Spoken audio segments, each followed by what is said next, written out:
saya dari awal sebelum dari universiti, disebabkan saya banyak ambil kelas hak-hak wanita, saya tahu bahawa setiap kajian di seluruh dunia, di setiap negara dan dari era mana pun, perkahwinan sebenarnya merugikan wanita. Selamat pagi dan juga tengah hari kepada semua yang hadir ke Kelah Buku. Ini pertama kali Kak Faz ini adalah pertama kali kita dapat buat dekat Taman Botani Tasik yang cantik gitu.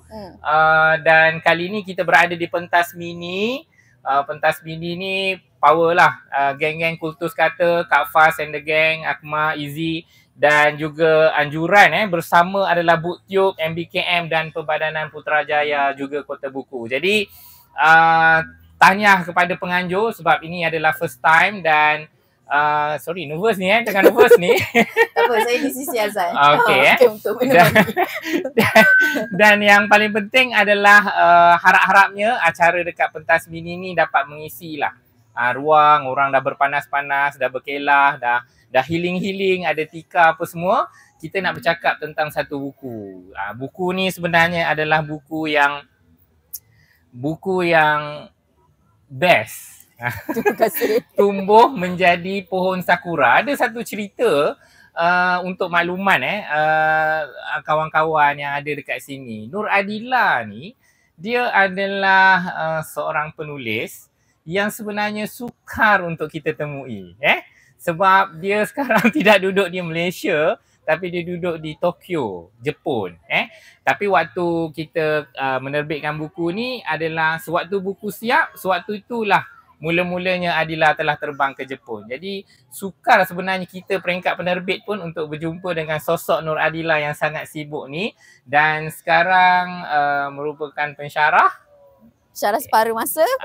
Bukan mic tu, orang tak dengar. Pensyarah, betul, separuh masa. Belum dan juga full time PhD student lah. Betul. Okay. PhD dalam bidang apa? Pengajian antarabangsa, tapi fokus saya kepada pergerakan sosial dan juga gender. Tapi buku dia terbit buku sastra.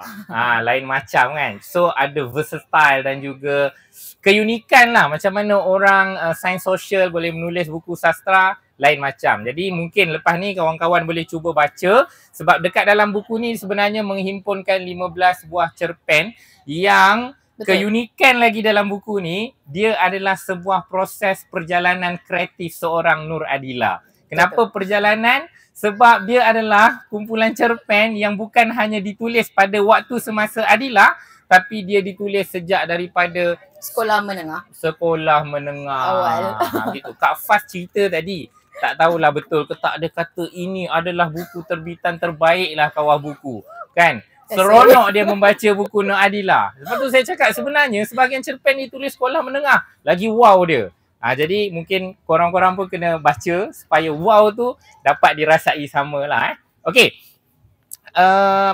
Mungkin sedikit Adila siapa yang dah pernah kenal Adila? Boleh tanya sikit tak? Siapa yang dah pernah kenal Adila? Kan? Alamak, kaum kerabat keluarga ke ni? Semua mengenali lah pula. Baru kita nak suruh Adila cerita sedikit kan tentang seorang Nur Adila. Kalaulah semua ni kerabat keluarga pun, kawan-kawan, mungkin kita ada untuk rakaman kita. Mungkin Adila boleh cerita sedikit tentang seorang Nur Adila, perjalanan Nur Adila menjadi sekarang seorang penulis, seorang pelajar, seorang aktivis mungkin yang mungkin boleh kongsikan dengan teman-teman. Okay, baik. Terima kasih Azan. Terima kasih Kultus Buku, Kak Faz atas peluang ini. Saya baru sampai Malaysia semalam, awal pagi semalam, terus ke Melaka dan hari ini ke sini dan saya sangat gembira untuk berkongsi pentas dengan Azan. Jadi berbalik pada soalan Azan, saya rasa mungkin minat pembacaan saya itu sangat dipupuk dalam keluarga dari sekolah, dari tadika sebenarnya, dan itu sangat membentuk bagaimana seorang Nur Adila menjadi seorang Nur Adila. Saya masih ingat waktu saya sekolah rendah, saya minta pada mak ayah saya untuk kami pergi berjalan macam kawan-kawan lain waktu cuti sekolah. Tapi mak dan ayah saya jawab, dia kata tak payah nak spend duit banyak untuk keluar jalan-jalan, baca je buku dan jalan-jalan dalam buku. Wow, gitu. Dan tapi saya tak marah dan saya memang ambil nasihat itu dan saya terus memperbanyak bacaan. Saya beruntung kerana minat pembacaan dalam sastra dan cerita sangat disokong oleh umi, ayah dan juga ahli keluarga besar saya hingga dah besar pun. Dan antara yang terawal, saya pernah menyebut ini beberapa kali juga, antara yang terawal yang sangat mempengaruhi saya adalah kumpulan cerpen Anis Sabirin Garis Biru yang diberikan oleh ibu saudara saya kepada saya waktu usia saya 9 tahun. Dan dalam novel tu Anis Sabirin menuliskan cerita-cerita yang sangat rencam daripada pergelutan pasangan dalam ketika zaman kolonial. Kemudian ada juga tentang pengalamannya di Amerika Syarikat. Anis Sabirin belajar dan bekerja dan tinggal di Amerika Syarikat. Jadi pergelutan yang dia lihat di sana. Kemudian ada juga masalah existential tentang yang sangat mengesani saya sebagai seorang kanak-kanak, iaitu satu kisah seorang lelaki yang sangat tertekan dengan hidupnya sehingga dia memilih untuk menamatkan riwayat hidupnya sendiri. Dan tapi cerita itu lebih panjangnya adalah tentang bagaimana malaikat ataupun dunia setelah kematian itu menimbangtarakan kehidupannya di atas dunia sebab dia seorang yang baik. Dan akhirnya, spoiler alert, akhirnya hukuman yang diberikan adalah laki-laki itu menjadi seekor kunang-kunang di angkasa yang lepas. Wow. Ya. Jadi sebagai seorang yang berusia 9 tahun membaca kumpulan cerpen itu, saya makin ada banyak persoalan dan saya kira saya sangat beruntung sebab saya menemui ruang untuk lebih mempertanya dan menjawab untuk sementara waktu sebab jawapan itu sentiasa berdalir dan berubah melalui membaca sastra. Kemudian saya diperkenalkan dengan sastra novel Hamka, novel-novel sastrawan negara dan sebagainya. Kemudian di sekolah menengah saya di SMKA, Sekolah Menengah Agama. Sebelumnya saya di sekolah all girls school, sekolah konvent. Jadi dia ada, sebab minat saya dan soalan saya tentang gender juga bermula sangat awal. Sebab daripada sekolah all girls school ini, sekolah semua perempuan, saya ketua pelajar, ketua kelas dan tiba-tiba saya di sekolah agama. Tak ada banyak halangan terhadap saya, tapi ada juga halangan kerana saya perempuan. Misalnya ketua pelajar di sekolah agama itu bukan lelaki kan, memang automatik perempuan. Ruang di surau, saya dah terbiasa dengan konsep surau di sekolah di mana perempuan yang jadi imam. Waktu sekolah rendah lah kan semua perempuan, guru-guru pun perempuan. Tiba-tiba di sekolah menengah perempuan sangat di belakang contohnya. Jadi ini juga sangat mengesani pengalaman saya membesar. Dan saya pun mula untuk lebih tertarik dengan banyak buku-buku yang buku-buku sastra yang bukan malangnya tapi dalam bahasa Inggeris pula, yang lebih menyoroti persoalan-persoalan sebegini. Kemudian apa ya? Ya, kemudian jadi sambung belajar waktu tingkatan 5 saya jelas saya tahu yang saya memang nak ke sains sosial. Saya pun mula menulis, misalnya kritik politik, ada beberapa contohnya Amna Machiavelli, Kala Hujan Ini, Fazri Fansuri sebenarnya adalah bauran daripada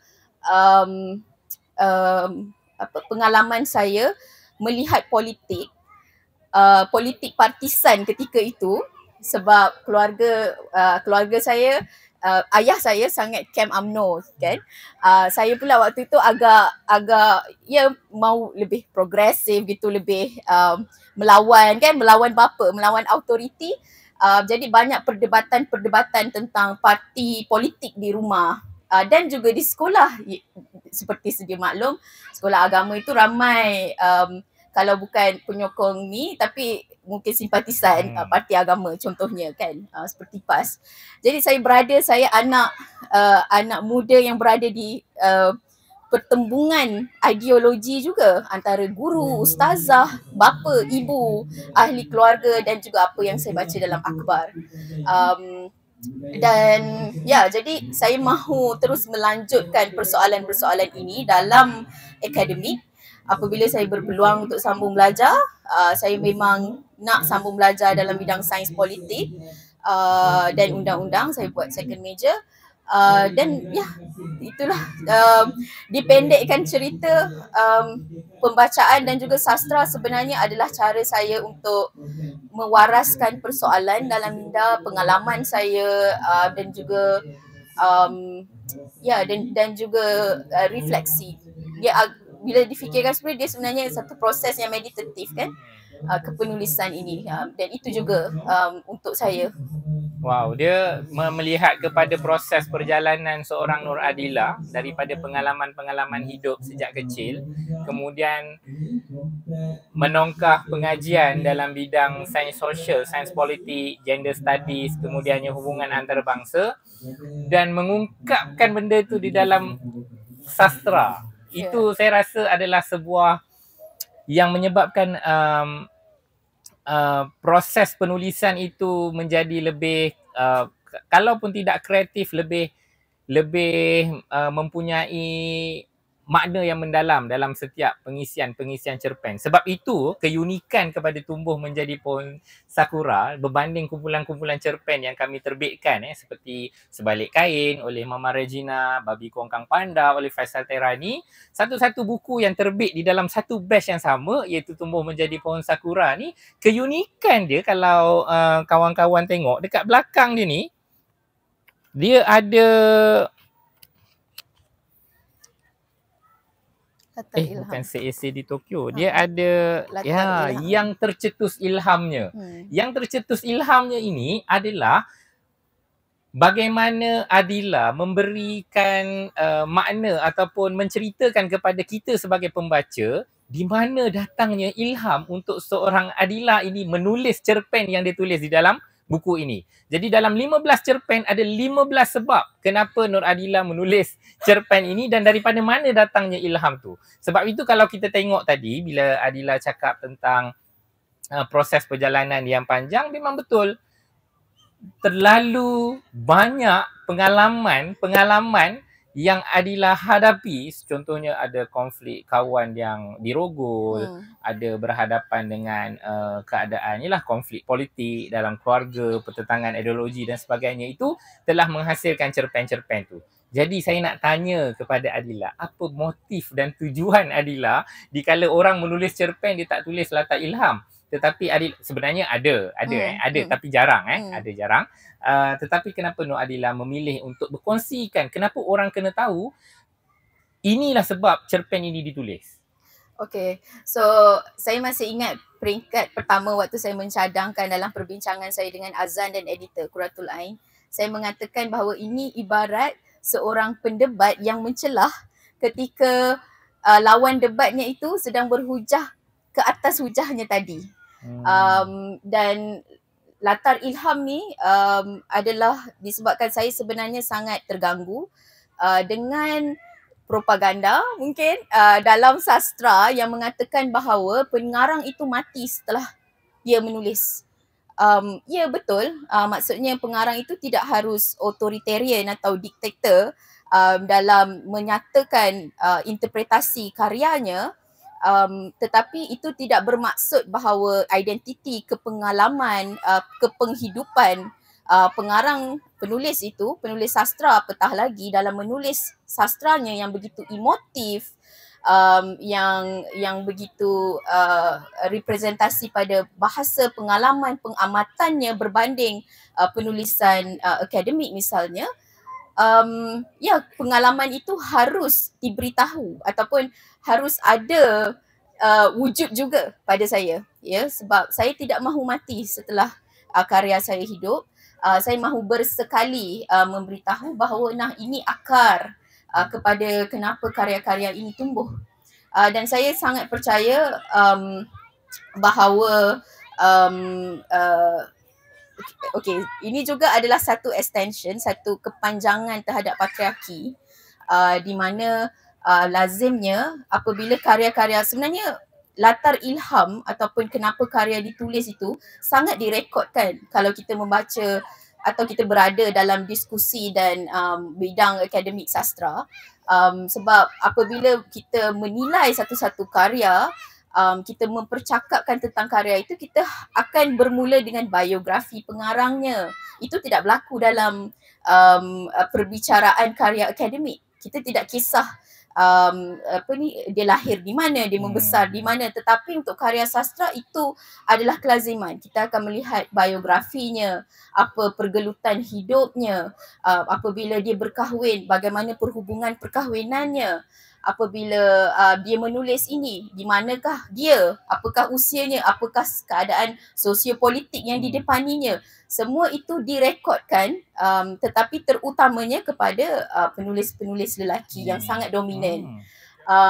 Untuk penulis perempuan, dan ini sangat disinggung oleh Virginia Woolf dalam A Room of One's Own, eseinya, kompilasi beberapa eseinya kepada beberapa syarahannya kepada satu esei, di mana dia melihat bahawa kekurangan inilah yang membuatkan cerita-cerita perempuan itu tidak dianggap sekritikal atau sepenting dengan cerita-cerita tulisan lelaki, misalnya. Dan dia juga mengatakan bahawa apabila tidak ada rekod-rekod sebegini atau pengiktirafan yang sewajarnya kepada kepengalaman penulisan wanita itu, maka kita tidak dapat karya sastra itu kita tidak do justice, kita tidak memberikan keadilan kepada karya sastra itu. Dan saya fikir, saya tak rasa dalam hidup saya ada orang akan tulis biografi saya atau apa-apa. Jadi saya fikir alang-alang saya menulis karya-karya yang mungkin tema-temanya tidak berapa lazim mungkin dalam sastra kita di Malaysia mungkin.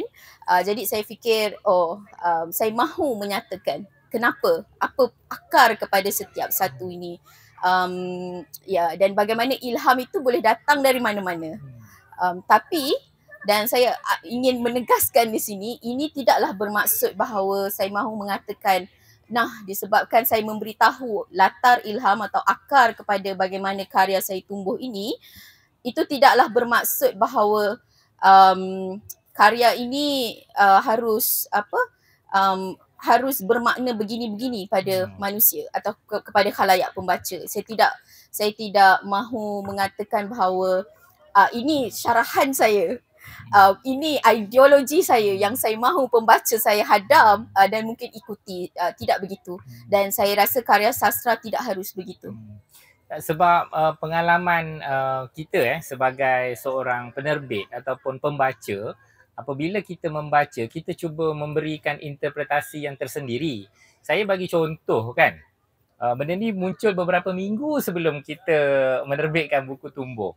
Ada satu buku Faisal Tehrani, tajuk dia Kegawatan. Jadi Kegawatan ini adalah sebuah penulisan Faisal Tehrani ketika beliau berumur 16 tahun dan menulis ketika beliau berada di Akademi Pengajian Islam. Jadi di dalam Kegawatan itu dia mengisahkan tentang apokalips, kehancuran, digantikan dengan sebuah peradaban yang lebih baik, ikut cara kita sendiri, bukan ikut tamadun barat.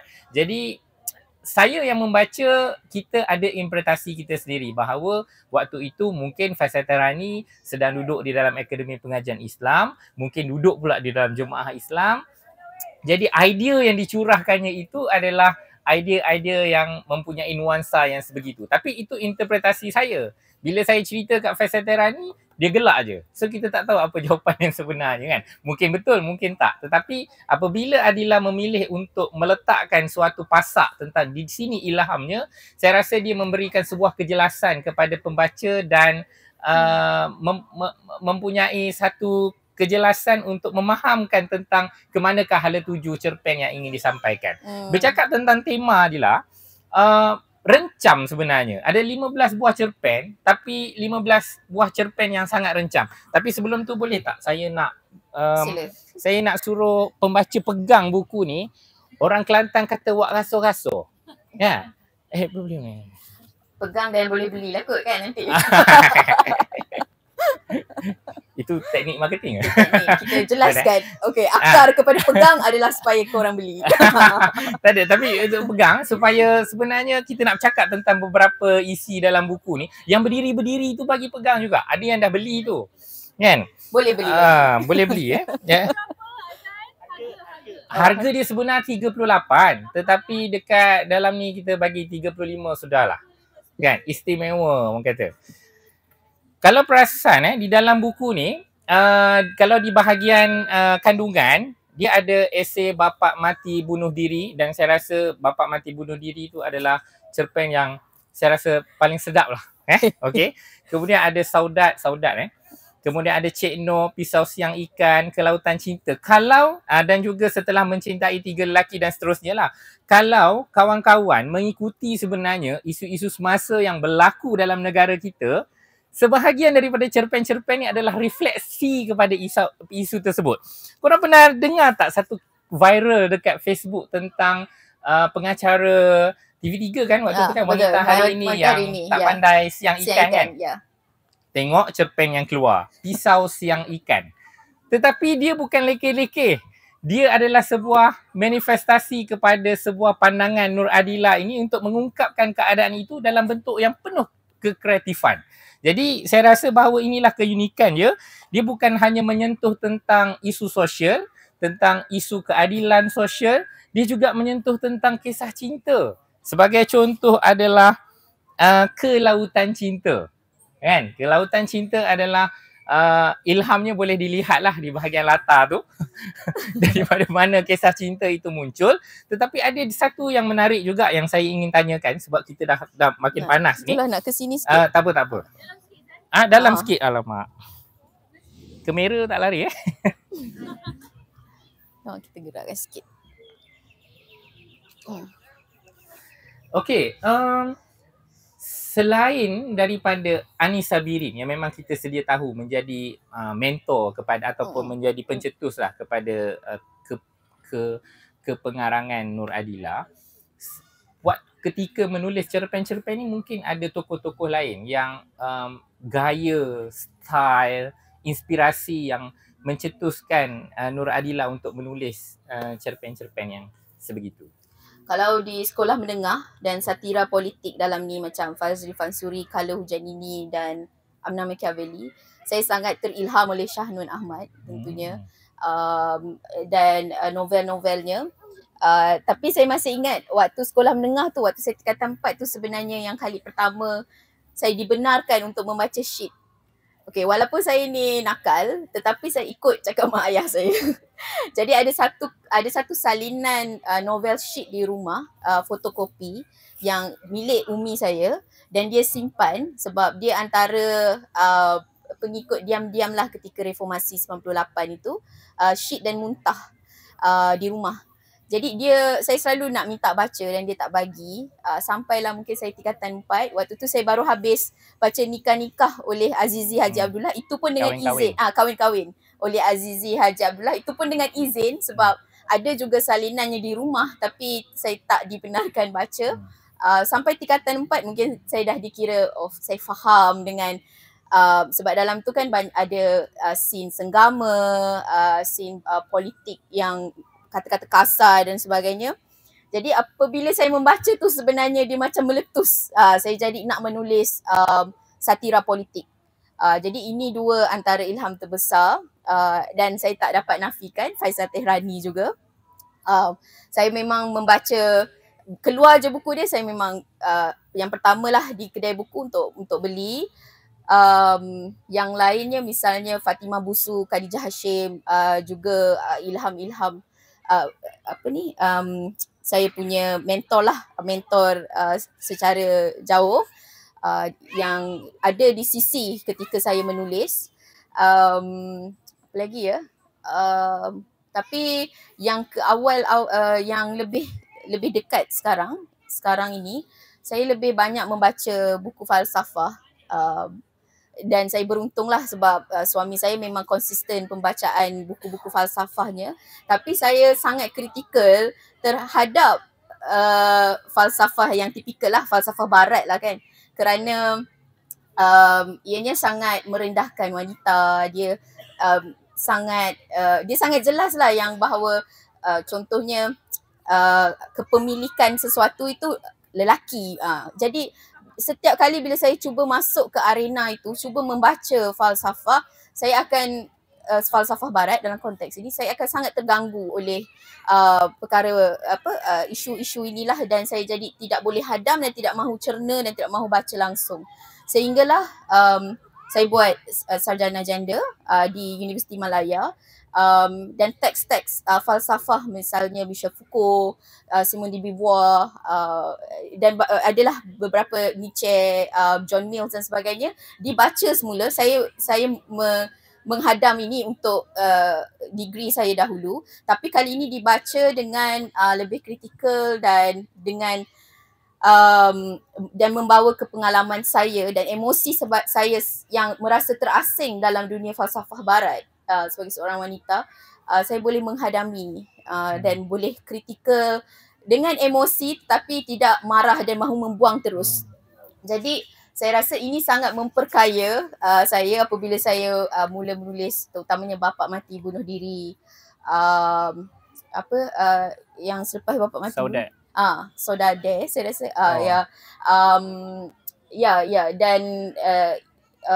dan juga macam Pisau Siang Ikan tu, saya tak ada apa-apa reference selain isu sosial dan berbual dengan ibu saya di telefon.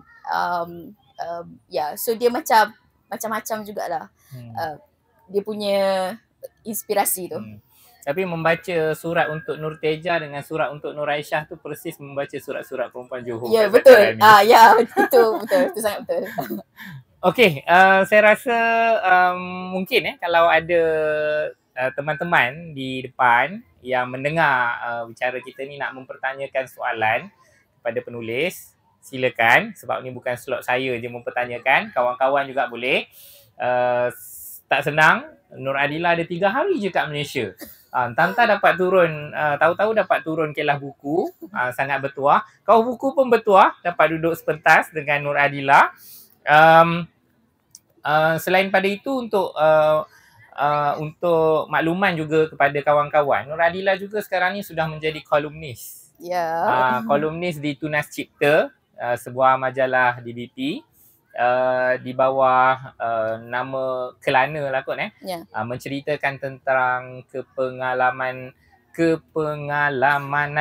Adila sepanjang Kelana di US dan Jepun. Begitulah setakat ni cerita-ceritanya. Mungkin ada sedikit lah, ni luar topik sikit je, cerita mempromosikan tentang kolom Kelana dekat Tunas Cipta. Ya, tolong dapatkan majalah Tunas Cipta oleh Dewan Bahasa dan Pustaka. Saya menulis sebagai kolumnis untuk kolom Kelana. Dan menariknya adalah sebenarnya salah satu esei dalam ini yang menjambatani iaitu kematian tumbuh menjadi pohon sakura dalam ini. Kemudian editor cakap nak tak tulis travelog, dan approach saya untuk menulis kolom di kolom Kelana ini adalah saya pergi ke satu tempat di Jepun, mana-manalah, atau di US, dan saya fokus kepada, sebab saya selalu setiap kali saya travel ke mana-mana tempat pun, saya suka bawa sama ada satu buku atau satu soalan yang saya mahu fikirkan sepanjang perjalanan di situ. Wow. Ya, dan itu saya rasa sangat bermanfaat lah dan berguna bila saya menulis travelog di Kelana ini. Contohnya yang pertama, bulan September mungkin, tentang saya ke Kawagoe, dan saya bertemu dengan seorang lelaki tua, memang macam dalam novel Haruki Murakami gitu. Pengalamannya, seorang lelaki tua, namanya saya pseudonymkan, dan kami bercakap tentang bagaimana dia dari sejak umur 40 dia nak ke Kawagoe, iaitu hanya 40 minit daripada Tokyo. Tetapi hari ini dia kata, hari ini tiba-tiba saya bangun, saya dah pakai baju kerja, saya dah bawa tas kerja, salaryman, typical salaryman di Jepun, dan saya fikir hari inilah saya akan kabulkan impian saya setelah 40 tahun untuk ke Kawagoe. Jadi saya pun cakap kat dia, lepas 40 tahun akhirnya datang. Dia kata sebenarnya selepas 40 tahun 40 minit. Merangkumkan sekali waktu perjalanan dia tu. Jadi itu perbualan saya dengan dia. Saya buat satu kolom. Kemudian saya bercerita yang kedua tentang satu Kawagoe, yang kedua saya ke mana ya? Saya tak ingat, tapi kedai buku terpakai. Jadi ada 2 siri, 2 bulan tentang kedai buku terpakai di Seattle. Itu Wisada punya pusat apa? Pusat sastra. Saya juga tulis tentang pengalaman saya terlibat dengan program-program sastra di perpustakaan Haruki Murakami yang dianya di bawah naungan universiti saya, itu Universiti Waseda. Jadi dapatkan sebab approach saya adalah bukan sekadar deskriptif terhadap tempat itu, tetapi apa soalan yang saya bawa kepada di tempat itu, dan juga kritikan, more of like saya cuba untuk menghadam dan mencerna pengalaman dan pengamatan saya sebenarnya sejak kecil, terutamanya satu konflik terbesar saya sambung belajar di Jepun adalah kerana, dan juga sebelum ini di Amerika Syarikat, adalah tok saya, ibu kepada bapa saya rapat dengan dia, dia hidup dan sangat kritikal terhadap kepenjajahan British dan juga Jepun, dan dia ada pengalaman dan cerita yang jelas tentang pengalaman dia di Jepun dan British lah. Jadi bila saya dapat offer sambung belajar ke Amerika Syarikat tu, dia halangi sebenarnya sebab dia kata nak pergi negara orang putih tak selamat. Dan saya terfikir dia dah meninggal sewaktu saya di US dulu, tapi saya terfikir kalaulah dia tahu, sebab dia lebih membenci Jepun, Nippon, kalaulah dia tahu sekarang saya, dan bukan sekadar saya, suami saya, kedua-duanya hidup, belajar, mendapat manfaat daripada kerajaan Jepun, sebab kami dua atas beasiswa kerajaan di Jepun, apakah perasaan dia? Apakah dia marah? Dan apakah dia akan kecewa dengan saya? Jadi itu antara soalan yang saya selalu bawa hampir setiap hari sepanjang saya di Jepun. Hubungan antara former kolonial Jepun dan juga saya sebagai generasi ketiga yang pernah dijajah oleh Jepun dan orang putih. Saya rasa sebahagian pengalaman tu dimuatkan dalam esei Kematian Tumbuh Menjadi Pohon Sakura kan? Betul. Yang merupakan esei khas, esei atau cerpen, dia jadi S-pen lah kot, di se-esei di Tokyo, yang kita muatkan dalam khas di bahagian belakang paling akhir buku. Jadi saya rasa cukup kot kalau saya bercoloteh. Harapnya ada 1, 2, 3 yang mungkin soalan daripada teman-teman di depan untuk bertanyakan apa sahaja kepada seorang Nur Adila, penulis yang berada di depan kita ini, yang cara Azan cakap seorang Nur Adila seperti ada 2 orang, 3 orang Nur Adila. Adalah, sebab dia adalah satu Nur Adila yang istimewa. Oh gitu, terima kasih. Begitu, saya baik, ada jawapan malas. Silakan kalau ada apa-apa yang tak pernah baca buku ni pun tak apa. Kita just tanya apa-apa saja, memberi refleksi di bawah teduhan mendung ni, dah tak ada panasnya, tentang sambil berkelah ni tentang apa sahaja yang mungkin Nur Adila dah sembangkan. Silakan. Okey, sila. Mariam Mariam. Assalamualaikum warahmatullahi wabarakatuh. Nama saya Mariam. Saya ada soalan kepada Puan Adila. Saya nak tanya macam mana Puan Adila menseimbangkan di antara menjadi seorang PhD student, seorang tenaga pengajar sebagai kerjaya, dan juga seorang penulis.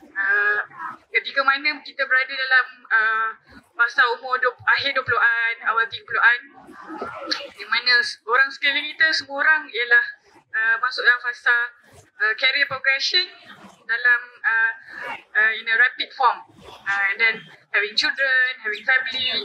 Kan kita sebab, yelah, we have this biological dilemma.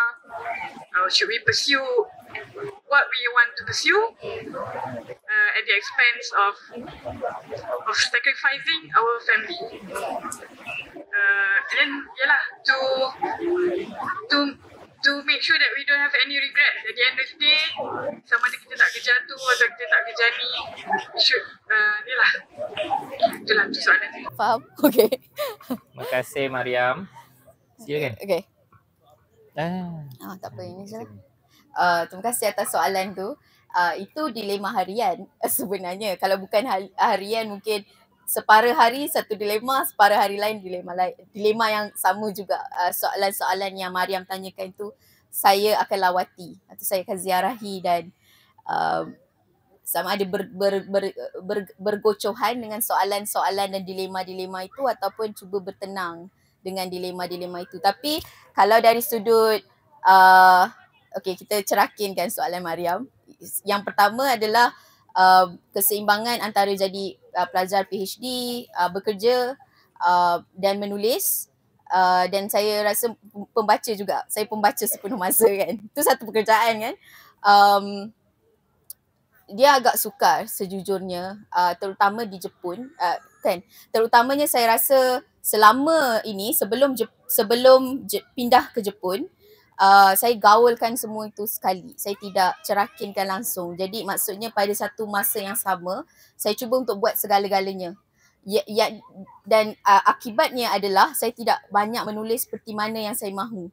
Dan itu penyesalan terbesar saya sebab saya rasa dalam usia 20-an saya harus lebih banyak menulis sastra, cerpen, bahkan novel contohnya. Tetapi itu tidak terbuat kerana saya cuba membuat segala-galanya dan akhirnya saya dibaham oleh normalisasi ataupun kemahuan tipikal masyarakat dan keluarga, iaitu untuk mengejar kerjaya lah. Dan agak ironi sebab saya boleh katakan kerjaya saya banyak terbangun di Putrajaya, hanya beberapa kilometer dari sini, iaitu di Kementerian Luar Negeri. Saya dulu PTD untuk beberapa tahun, dan kawan batch saya sekarang ni semuanya dah dah posting lah, dah posting abroad, dah meratalah di seluruh dunia. Ya, saya juga di Jepun, tetapi kadang-kala bila melihatkan ada clear career progression, terutamanya kalau dalam kerja kerajaan kan, kerja cikgu, PTD, pensyarah di IPTA misalnya, sangat jelas career progression itu, kita cemburu kerana sebagai manusia saya rasa lebih mudah untuk kita menjelaskan kepada orang lain dan diri kita sendiri, nah ini apa yang akan berlaku seterusnya. Ia jelas by 2-3 tahun ini akan berlaku. Tetapi saya mahu merdekakan diri saya dan itu adalah satu pertentangan yang sangat sukar.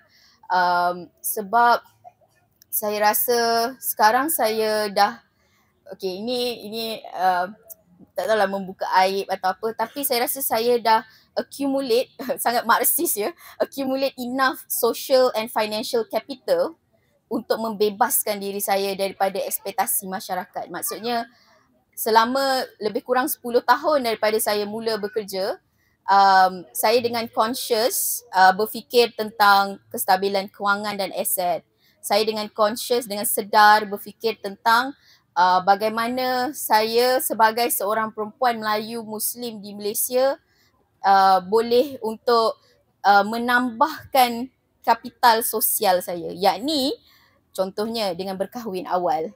Itu juga adalah satu perkiraan kalkulatif. Berkahwin awal, jadi saya boleh ambil masa 20-an itu masih muda, masih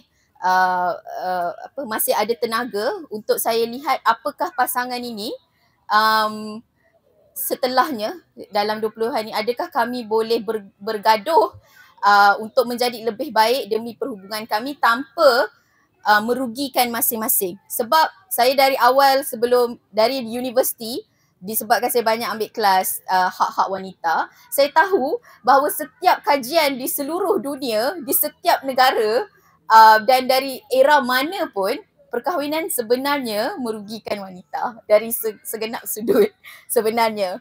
Tetapi merugikan dari sudut kapitalis. Cuma sebab itu sekarang wanita lebih ada kejelasan apakah perkahwinan ini baik untuk dia atau tidak. Kalau sebelum ini perkahwinan itu misalnya tidak baik untuk dia, tetapi dia stay dalam marriage tu sebab sebab pelbagai sebab. Tetapi kita sekarang dah tahu bahawa okey, ini adalah kerugian-kerugian yang kita akan alami. Jadi saya sebagai seorang Nur Adila, bagaimana saya ingin pastikan saya tidak rugi tapi mendapat untung dan laba daripada perkahwinan ini tanpa mengorbankan untung dan laba suami saya yang juga seorang sarjana, seorang pemikir, seorang penulis, penterjemah dan dia ada kerjaya dia sendiri. Jadi saya fikir sekarang saya berada setelah perjuangan hampir 10 tahun perkahwinan, kami berada dalam satu situasi yang saya sangat selesa dan egalitarian, yang membuatkan pilihan-pilihan career, pilihan-pilihan yang mungkin membebankan biologi seperti ada anak tak ada anak itu boleh dibincangkan dan lebih menenangkan saya. Maksudnya dia punya kefahaman yang dia faham bahawa saya sebagai perempuan dan sebagai wanita akan ditekan tentang ialah umur 35 nanti susah nak ada anak, ni tak ada anak lagi dan sebagainya. Oh, nak kejar PhD lah, nak kerja dah elok-elok kerja government, susah masuk PTD pula berhenti kan. Lepas tu sekejap-sekejap nak kerja itu kerja ini kan. Jadi sebagai wanita ada tekanan-tekanan itu yang memberi impak kepada mental saya dan fizikal saya juga contohnya. Jadi apabila dia faham, saya rasa soalan dan pergelutan itu ditangani dengan lebih baik dan lebih tenang sekarang. Tentang career pula, saya fikir dia macam terjadi secara tak sengaja. Lepas kerja kerajaan, saya memang nak masuk buat hak asasi secara profesional. Jadi saya masuk non-profit, international non-profit, buat hak asasi dan standard social. Kemudian saya sambung belajar, kemudian saya masuk corporate sambil saya tengah sambung belajar. Jadi saya merasai semua itu dan sekarang fokus saya adalah di Jepun. Saya tahu in terms of career saya nak penulis dan juga akademik. Jadi saya cari peluang pekerjaan untuk mengajar dan alhamdulillah ia sangat dimudahkan di Jepun disebabkan pengalaman-pengalaman saya rencam tadi. Jadi saya cuba untuk mematangkan fikiran dan menggunakan segala kapital yang saya dah accumulate sepanjang umur 20-an untuk bantu saya mendepani usia 30-an. Wow, soalan Mariam tadi tu lah. Sebab dia ahli falsafah, maka saya harus beradil dengan kepengalamannya. Yeah. Okey, mungkin ada satu soalan terakhir mungkin sebab kita dah pukul 12, jam 12. Assalamualaikum, selamat tengah hari. Saya Rashdan. Just nak tanya pada Adila lah sedikit mungkin pengalaman dekat Jepun sepanjang dah berapa lama? Setahun. So setahun ada tak pengalaman-pengalaman yang unik ataupun yang menarik yang boleh kongsi yang mungkin mengubahlah pandangan worldview Adila sendiri? Dan mungkin satu lagi soalan kalau boleh nak tahu juga karya-karya sastra contemporary ataupun mungkin bukan contemporary dari Jepun yang menjadi inspirasi lah yang selalu dibaca dan sebagainya. Okay, untuk soalan pertama, saya sangat, sebab dah ramai tanya, jadi ini jawapan template saya lah. Untuk 3 bulan pertama, saya sangat gembira kerana saya adalah seorang pelancong di sana. Mentaliti saya adalah mentaliti pelancong. Jadi saya kat Instagram, TikTok tengok apa pelancong buat, saya cuba buat lah. Lepas 3 bulan pertama, saya mula sedar bahawa saya bukan pelancong. Ini adalah hidup dan realiti saya. Sekurang-kurangnya untuk 3 ke 5 tahun dan ia sangat membungkam saya. Saya lari dari rumah, saya isolate diri saya. Di Jepun saya cakap kat suami saya kena bersendirian, saya kena luruskan fikiran saya ni. Jadi saya bersendirian untuk fikir je. Pekerjaan saya waktu tu adalah saya tidur, bangun dan fikir tentang keberadaan saya di Jepun. Sebab saya tidak pernah ada perancangan pun untuk belajar di Jepun atau hidup di Jepun. Saya tidak mesra pun. Saya bukan otaku atau tengok anime Winter Sonata pun tak fan of Winter Sonata dan sebagainya. Dan banyak-banyaklah benda itulah keterasingan itu sangat real.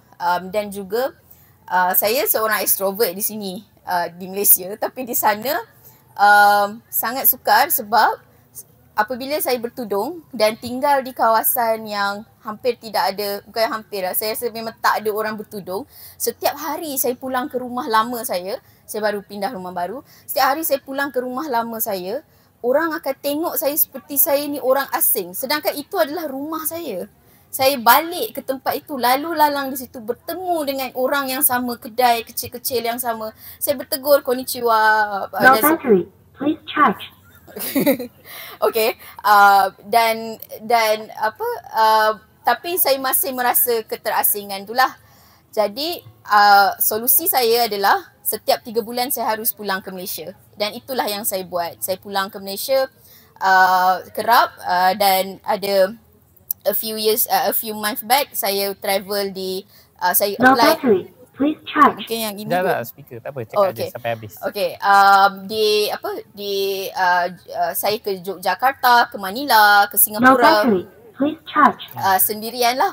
Dia nak suruh cepat habiskan. Dia nak suruh cepat habis, sorry. Okay, tapi apa yang saya nak cakap adalah contohnya bahasa juga. Saya secara sedar saya tak nak cepat pick up bahasa Jepun disebabkan saya nak No menikmati battery, please charge. saya nak menikmati tiadanya beban mental, saya memahami. Saya selesakan diri hidup dalam No keterasingan battery, please charge. di Jepun itu. Okay, soalan yang kedua, saya banyak membaca, bukan banyaklah, saya cuba untuk No battery, please charge. lebih membaca Osamu Dazai, contohnya penulis-penulis Jepun yang bercakap tentang kematian, sebab setiap hari kita No battery, please charge. mendepani kematian di Jepun. Bila naik train tu, kita akan nampak tau, train ni delay disebabkan person on track. No battery, please charge. So untuk saya tak selesa dengan benda tu, dan saya harus handle lah benda tu. Jadi itu antara No battery, please charge. Okay, terima kasih. Okey, terima kasih Nur Adila. Terima kasih Nur Adila. Sebenarnya adalah satu peluang saya cakapkan dekat Facebook. Saya kata sepanjang kita menerbitkan buku Nur Adila, daripada ia siap diterbitkan, berapa kali je kita berjumpa. Dan setiap kali kita berjumpa, selalunya di dalam keributan yang mahal sangat lah. Dataran 15 minit je. 15 minit je. Saya rasa mungkin dalam 30 kali, dalam 3 kali, so 15 minit, 30 minit, cuma ada yang terakhir tu 1 jam. Jadi kita tak sempat berborak panjang untuk lebih memahami, kenal mengenali kan, dengan lebih dalam. Tapi apa pun adalah satu pengalaman yang bermakna hari ini. Nur Adila dalam kesempatan 3 hari berada di Malaysia, ditakdirkan alam itu telah memberikan mengatur kita untuk kita dipertemukan dalam acara yang disusun ini. Terima kasih Kultus Kata, terima kasih kepada Kelah Buku yang telah memberi ruang kepada kita semua. Dan berbalik kepada buku Tumbuh Menjadi Pohon Sakura, saya rasa kalau ada teman-teman selepas mendengar bual bicara ni dan rasa mungkin perlu untuk mencuba membaca Nur Adila, yang mungkin sebelum ini tidak pernah pun mengenali Nur Adila, mungkin boleh mendapatkan buku Tumbuh Menjadi Pohon Sakura tu dengan harga RM35 pada hari ini. Mic mana? Mic sana. Mic Wow. Boleh mendapatkan dengan harga RM35. Gitu bunyi kat sana dekat di depan ini. Dan semoganya, harapannya, saya rasa mungkin sebab ada speaker besar, 1-2 minit terakhir sebagai penutup Nur Adila. Apa nak cakap apa tu? Saya sangat berterima kasih atas peluang, dan saya sangat berharap sebagai seorang penulis yang baru, teman-teman pelawat di Kelah Buku yang ambil masa pada hari Sabtu untuk datang beriadah, bersosial di sini, boleh dapatkan Tumbuh Menjadi Pohon Sakura, tulisan saya Nur Adila, dan boleh sama-sama mengembara melihat persoalan-persoalan tentang soalan politik, soalan cinta, soalan satira, soalan isu-isu semasa, dan juga hal-hal sepele sebenarnya yang diungkapkan dalam cerita-cerita dalam Tumbuh Menjadi Pohon Sakura ini, dan semoga kita sama-sama tumbuh menjadi pohon rimbun yang merendangi orang-orang yang datang piknik, contohnya pada hari Sabtu macam ni. Okey, sekali lagi terima kasih pada Nur Adila, terima kasih Kultus Kata, terima kasih pada pihak penganjur untuk acara pada hari ini. Jadi sehingga kita bertemu lagi di ruang yang akan datang. Sekian sahaja. Assalamualaikum warahmatullahi wabarakatuh. Terima kasih. Terima kasih Kak Fas.